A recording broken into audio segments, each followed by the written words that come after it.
മണ്ണാർക്കാട് നഗരസഭയിലെ വാർഷിക പദ്ധതി തിരിമറിക്കെതിരെ CPM മണ്ണാർക്കാട് ലോക്കൽ കമ്മിറ്റിയുടെ നേതൃത്വത്തിൽ നഗരസഭയിലേക്ക് മാർച്ച് നടത്തി.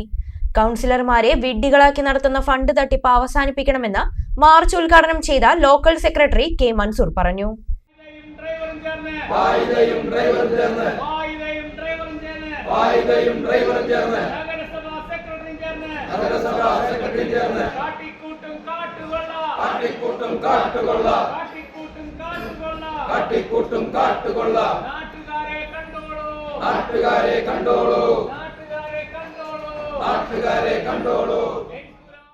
വിവിധ വാർഡുകളിലേക്ക് അനുവദിച്ച 85 ലക്ഷം രൂപയുടെ വാർഷിക പദ്ധതികളിൽ ഭൂരിഭാഗവും മുൻ നഗരസഭാധ്യക്ഷനും നിലവിൽ സ്ഥിരം സമിതി അധ്യക്ഷനുമായ C. മുഹമ്മദ് ബഷീറിന്റെയും അദ്ദേഹത്തിന്റെ മുൻ ഡ്രൈവറും നിലവിൽ കൗൺസിലറുമായ K. ഷൗക്കത്തിന്റെയും വാർഡിലേക്ക് മാറ്റിയിരുന്നു.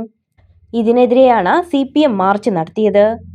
വൻ സാമ്പത്തിക കൊള്ള ലക്ഷ്യം വെച്ചാണ് കൗൺസിലർമാരെ വിഡ്ഢികളാക്കി പദ്ധതികളിൽ തിരിമറി നടത്തിയതെന്ന് ഉദ്ഘാടനം ചെയ്ത ലോക്കൽ സെക്രട്ടറി K. മൻസൂർ പറഞ്ഞു. ഒഴുക്കിയ ഫണ്ട് തിരിച്ചുപിടിക്കുകയാണ് ലക്ഷ്യം.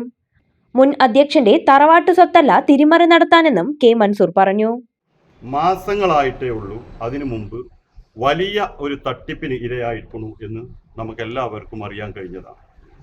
എങ്ങനെയാണ് ഈ തട്ടിപ്പിന് നേതൃത്വം കൊടുക്കുന്നത്? ഒരു മാസമായിട്ടുള്ള പുതിയ ഭരണസമിതി വന്നിട്ട് വന്നതിന് ശേഷം ഇവിടുത്തെ 30 കൗൺസിലർമാരെയും നോക്കുകുത്തിയാക്കി അയാളുടെ താല്പര്യത്തിനനുസരിച്ചുകൊണ്ട് മുനിസിപ്പാലിറ്റിയിലെ 30 കൗൺസിലർമാരും ഇരിക്കുന്ന യോഗത്തിൽ എടുത്ത തീരുമാനത്തെ അട്ടിമറിക്കുകയും ആ അട്ടിമറിക്ക് പുറമെ എൻ്റെ വാർഡിലും എൻ്റെ പ്രിയപ്പെട്ടവനായ 5 കൊല്ലം ഈ മുനിസിപ്പാലിറ്റിയിലെ തമ്മാടിത്തരങ്ങൾക്കെല്ലാം കൂട്ടുനിന്നുകൊണ്ട് അയാളുടെ ഡ്രൈവറായി നിന്നിരുന്ന 14-ാം വാർഡിൽ മത്സരിച്ച ഷൗക്കത്തിൻ്റെയും വാർഡിലേക്കാണ് ഈ കൗൺസിലർമാരുടെ വിവിധ വാർഡുകളിൽ വെച്ച പദ്ധതികളെല്ലാം അട്ടിമറിച്ചുകൊണ്ട് അവസാനം DPCയിലേക്ക് വന്നപ്പോൾ 47 ലക്ഷം രൂപ 29-ാം വാർഡിലും 14 ലക്ഷം രൂപ നെല്ലിപ്പുഴ വാർഡിലേക്കും മാത്രം വെച്ചുകൊണ്ട് ഈ പദ്ധതി വലിയ തോതിലുള്ള ഒരു കച്ചവടത്തിന് മുന്നിലുകയാണ്. മണ്ണാർക്കാടിന്റെ സമഗ്ര വികസനമാണ് ലക്ഷ്യമെന്നും ഏതെങ്കിലും ഒരു വാർഡിന്റെ വികസനം ഗുരുതര കൃത്യവിലോപമാണെന്ന് പാർലമെന്ററി പാർട്ടി നേതാവ് S. അജയകുമാർ പറഞ്ഞു. പ്രതിപക്ഷം എന്ന രൂപത്തിലല്ല ഞങ്ങൾ പെരുമാറിയത്. ഞങ്ങൾ മണ്ണാർക്കാടിന്റെ സമഗ്രമായ വികസനത്തിന് രാഷ്ട്രീയം മാറ്റിവെച്ചുകൊണ്ട് സഹകരിക്കാൻ തയ്യാറാണെന്ന് ഞങ്ങൾ പറഞ്ഞതാണ്. എന്നാൽ മണ്ണാർക്കാട്ടെ ഈ മുസ്ലിം ലീഗിന്റെ ഭരണകൂടം സങ്കുചിതമായ രാഷ്ട്രീയത്തിന് വേണ്ടി വികസനം ഉപയോഗിച്ചാൽ ആ വികസനത്തെ ഞങ്ങൾ എതിർക്കും. സമഗ്രമായ വികസനമായിരിക്കണം, സന്തുലിതമായിരിക്കണം വികസനം. ഏതെങ്കിലും വാർഡിന്റെ ഏതെങ്കിലും പ്രദേശത്തിന്റെ മാത്രം വികസനമല്ല വികസനം എന്ന് പറയുന്നത്. അന്നത്തെ ഒരു അജണ്ടയിൽ ഒന്നായിരുന്നു ഈ രൂപത്തിൽ നിലവിൽ 2025-26 സാമ്പത്തിക വർഷം നടപ്പിലാക്കാൻ ഉദ്ദേശിച്ച് കഴിഞ്ഞ വർഷം ഇതുപോലെ ഗ്രാമസഭകൾ തീരുമാനിച്ച് വികസന നിധി അംഗീകരിച്ച് DPC അംഗീകരിച്ച പദ്ധതികൾ 25-26 മാർച്ച് മാസത്തോടുകൂടി പൂർത്തീകരിക്കേണ്ടതായിട്ടുണ്ട്. സമയമെടുത്ത് പദ്ധതികൾ വിഭാവനം ചെയ്യാമെന്നിരിക്കെ ഇരുട്ടിന്റെ മറവിൽ ഫണ്ട് വകമാറ്റിയത് അഴിമതിയാണെന്ന് P. ഹസൻ മുഹമ്മദ് പറഞ്ഞു. പുതിയ പദ്ധതികൾ രൂപം നൽകിയത് ഏകദേശം 1 കോടിയോളം രൂപ വരും. ഈ 1 കോടിയോളം രൂപയും 2 വാർഡുകളിലേക്കായി വീതം വെച്ച് നൽകിയിരിക്കുകയാണ്. അതില് ഒരു വാർഡ് എന്ന് പറയുന്നത് പഴയ ചെയർമാനും ഇന്ന് സ്റ്റാൻഡിംഗ് കമ്മിറ്റി ചെയർപേഴ്സണുമായ C.